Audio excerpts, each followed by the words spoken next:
সুন্দরবন নামের এক জঙ্গলের মধ্যে একটি পুকুর পাড়ে একটি হাসি বাসা বানিয়েছিল। তার ছিল দুটি ডিম। তার ডিম ফুটে কিছুদিনের মধ্যেই বাচ্চা বের হবে।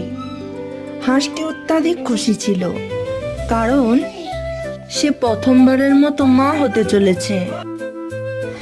এই খুশিতে হাসিটি বলে, আমার ভাবতেই কত অবাক লাগছে, আর কিছুদিনের মধ্যেই আমার এই ডিম ফুটে মিষ্টি দুটো ফুটফুটে ছানা বেরোবে, আর আমায় মা মা বলে ডাকবে। আমার ভেবেই অনেক খুশি হচ্ছে। হাসি তার দুটো ডিম নিয়ে অনেক খুশিতে দিন পার করছিল।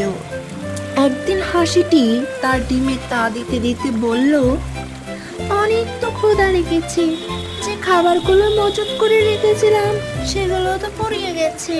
এবার মনে হয় আমাকে একটু খাবার সংগ্রহে যেতে হবে, কিন্তু এই ডিমগুলো এখানে রেখে যায় কি করে? কেউ যদি আমার ডিমগুলোকে খেয়ে নেয়? না, কিন্তু না খেয়ে থাকলে তো আমি মারা যাব। যাই, দ্রুত গিয়ে কিছু মাছ শিকার করে আনি। এই বলে হাসি তার ডিমগুলো রেখে মাছ সংগ্রহের জন্য বের হয়ে গেল। ওদিকে একটা দুষ্টু পাজি শিয়াল খাবারের খোঁজে ঘুরে বেড়াচ্ছে। খাবার খুঁজতে খুঁজতে শিয়ালটি বলতে থাকে, খোদাই যে পেটটা আমার ছটফট করছে, আর যে এক দু কদমও চলতে পারছি না। না খেলে আমি কি করব? আমার প্রচুর খিদে পেয়েছে। ওই গোল পাখিটার জন্য কোথাও গিয়ে আমি শিকার করতে পারি না শান্তি মতো, সব শিকার সাবার করে দেয়। এমনটি বলতে বলতে শিয়ালটি হাসির বাড়ির সামনে চলে আসে আর এসে বলে, ওই তো একটা পুকুর দেখতে পাচ্ছি, যাই বরঞ্চ পুকুরের জলকে এখন কিছুটা খিদে কমায়। যাই আমি। যখনই পুকুরের কাছে এসে পৌঁছয়, তখনই তার নজরে পড়ল একটি ঝোপের আড়ালে দুটি ডিম। ডিমগুলি দেখতে পেয়ে শিয়ালের ক্ষুধা যেন আরো বেড়ে গেল। আর তখন শিয়াল বলল, বাহ বাহ, এ তো দেখি মেঘনা চাইতেই বৃষ্টি। কি যে আনন্দ! আশেপাশে কেউ নেই। এই ডিমগুলোর মালিক আসার আগে আমাকে সাবার করে দিতে হবে। এই বলে শিয়াল হাসির বাসার দিকে এগিয়ে যায় এবং ডিমের কাছে পৌঁছে ডিম দুটো গিলে খেয়ে নেয়। এরপর শিয়াল বলল, কে শান্তি, কে শান্তি! ডিমের যে কি স্বাদ তা বলে বোঝাতে পারবো না। এই ডিম নিশ্চয় হাসির ডিম, এত স্বাদ কবে খেয়েছিলাম। আজ আমার মনে প্রাণে আনন্দ। এরকম যদি দু চারটা ডিম প্রতিদিন খেতে পেতাম তাহলে ভালোই হতো। যাই, আজকের মতো বাড়ির দিকে রওনা দিই। এই বলে শিয়ালটি বাড়ির দিকে রওনা দেয় এবং বাড়ির দিকে যেতে থাকে। ওদিকে হাসি মাছ সংগ্রহ করে তার বাসায় এসে দেখলো তার ডিমগুলো আর নেই। আর তখন হাসি বলে, এ কি, আমার ডিমগুলো গেল কোথায়? আমি যাবার আগে তো আমার ডিমগুলো এখানেই ছিল। কে নিয়ে গেল আমার ডিমগুলো? আয় বিধাতা, আমি এই প্রথমবারের মতোই মা হতাম, আর কিছুদিনের মধ্যে আমার এই ডিমগুলো ফুটে ছানা বেরোতো। কে করলো আমার এত বড় সর্বনাশ? কে করলো? হাসি তার ডিমগুলোকে হারিয়ে অনেক কান্নাকাটি করতে থাকে। ওদিকে শিয়াল বাড়িতে পৌঁছে যায়। তখন সে বলে, ডিমগুলোকে অনেক মজা পেয়েছি, এখন একটা জব্বর গন্ধে। এমনটি বলে শিয়ালটি ঘুমিয়ে পড়ল। এরপর কেটে যায় বেশ কিছুদিন। আর এদিকে হাসি আবারও দুটি ডিম দিয়েছে, কিন্তু হাসি আগের মতোই এবারে আর পুকুর পাড়ে নয়, পুকুরের মধ্যেই একটি ঝোপে বাসা বানিয়ে ডিম পেড়েছে, যাতে করে তার ডিমগুলো আগের মতো কেউ এসে যেন না নিয়ে যেতে পারে। অন্যদিকে সে দুষ্টু পাজি শিয়ালটা তার গুহার সামনে দাঁড়িয়ে দাঁড়িয়ে ভাবছিল যে সে আজকে কোন দিকে শিকার করতে যাবে। আর তখন শিয়ালটি বলল, অনেক দিন তো হলো মাংস খাই না, নিরামিষ খেয়ে থাকতে হয়। আজ আর কোনো নিরামিষ নয়, আজ আমাকে একটা পাখি শিকার করে খেতেই হবে। এমন বলতে বলতেই তখনই শিয়ালের ওই হাঁসের ডিম খাওয়ার কথা মনে পড়ে যায়। আর তখন সে বলে, আজ বরং ওই হাঁসের বাসার দিকে যা, তো দিনে নিশ্চয় আবার ডিম পেড়েছে। যাই, আমি গিয়ে আবার খেয়ে আসি। এই বলে শিয়াল আবারও হাসির বাসার দিকে রওনা দেয়। আর ওদিকে হাসি তখন তার ডিমে তা দিচ্ছিল। আর তখনই শিয়ালটি সেখানে চলে আসে আর এসে দেখে হাঁসটি এবার বাসা বানিয়েছে পুকুরের ওপরে। এমনটি দেখে শিয়ালটি বলল, এ তো দেখি হাঁসটা অনেক চালাক হয়েছে, বাসাটা একদম পুকুরের মাঝে বেঁধেছে, খুব চালাক। এখন আমি ওই হাঁসটির ডিম কি করে খাবো? পুকুরের মধ্যে যাব কি করে? এদিকে তো আমার ক্ষুধাও অনেক লেগেছে। শিয়ালটি সেখানে পায়চারি করতে থাকে আর ফোন দিয়ে আটতে থাকে কি করে তার ডিমগুলো খাওয়া যায় সেই পরিকল্পনা বানাতে থাকে। ওদিকে হাসি শিয়ালের এই পায়চারি করার বিষয়টি লক্ষ্য করে। আর এদিকে হাসিটি মনে মনে বলে, কি ব্যাপার, ওই দুষ্ট পাজি শিয়ালটা এভাবে এখানে ঘোরাঘুরি করছে কেন? ওই শিয়ালের মতলব কি? দেখি তো, একটু কাছে গিয়ে জিজ্ঞেস করি।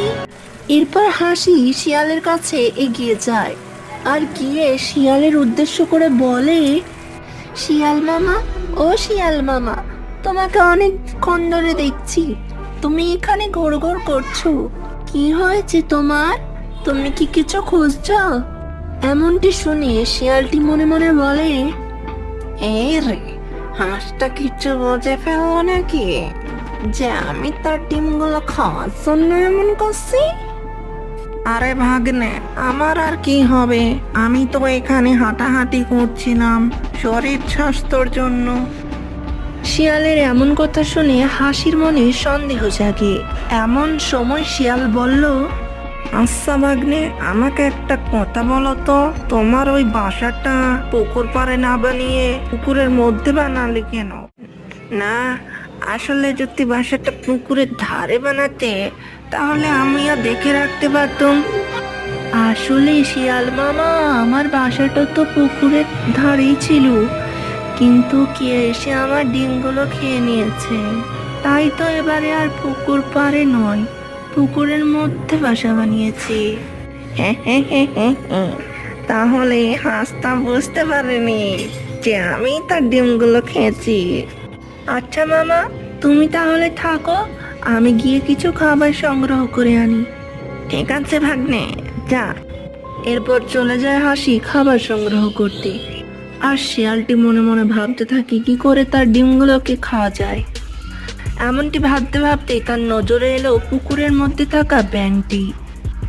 এই যে ব্যাঙ ভাই, এই ব্যাঙ ভাই, এদের একটু শোনো যাও ব্যাঙ ভাই। শিয়ালের ডাক শুনে ব্যাঙটি শিয়ালের কাছে এগিয়ে আসে। ব্যাঙটি শিয়ালের কাছে এগিয়ে আসতে শিয়াল বলে, ব্যাঙ ভাই, আমার একটা উপকার করে দেবে? জবাবে ব্যাঙটি বলল, কি উপকার করতে হবে? ওই যে পুকুরের মধ্যে বাসাটা দেখতে পাচ্ছ, ওই বাসাটা একটু আমার কাছে এগিয়ে এনে দেবে? দিলে বড়ই উপকার হয় গো। ঠিক আছে শিয়াল ভাই, আমি এনে দিচ্ছি। এই বলে ব্যাঙটি হাসির বাসাটি আনতে চলে যায় আর মুখে করে ঢেলে বাসাটি শিয়ালের কাছে এনে দেয়।